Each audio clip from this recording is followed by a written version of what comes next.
Como ya hemos venido hablando anteriormente, ya hemos clasificado los sistemas fotovoltaicos con baterías de una topología, ya sea monofásica y una topología trifásica. Ahora, digamos, lo vamos a clasificar en función al tipo de carga que va a alimentar estos sistemas fotovoltaicos. O sea, nos referimos a una carga corriente continua y a una carga en corriente alterna. Como se puede presentar en la imagen, primero vamos a clasificar el sistema en base al tipo de carga en función a la corriente continua. Algunas características de este tipo de carga en cuanto a corriente continua. Pues se tiene polaridad, estamos hablando en que hay una línea positiva y una línea negativa. Es constante en el tiempo el voltaje, corriente, el fenómeno es constante. El flujo de electrones se va a mover en una sola dirección, obviamente siempre y cuando haya una diferencia de potencial. Y en cuanto al qué cargas son las que comúnmente pues son cargas de corriente continua, pues estaríamos hablando de prácticamente iluminación, que normalmente están funcionando entre 12 y 24 voltios, y dispositivos electrónicos, que nos estaríamos basando más que todo en aplicaciones de telefonía, en la que pues hay que alimentar ciertos repetidores, ciertos elementos, dispositivos electrónicos, y que normalmente funcionan a 24 o a 48 voltios. En cuanto a corriente alterna, en cuanto a las cargas en corriente alterna, ¿qué características principales tendrían esto? Pues a diferencia de la corriente continua, este no tiene polaridad. En cuanto a la magnitud y dirección, varían cíclicamente, cambian continuamente de dirección. En otras palabras, nos estamos dirigiendo o estaríamos hablando de pues una onda, ¿no?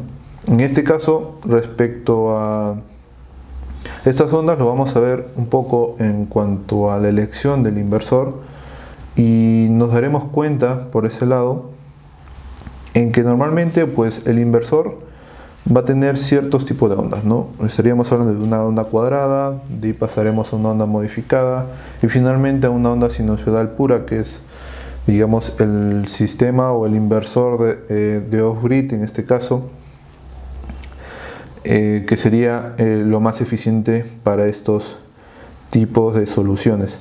En cuanto a los equipos o los dispositivos, pues hay una gran variedad de equipos, y es más, también como ya lo venimos hablando, estaríamos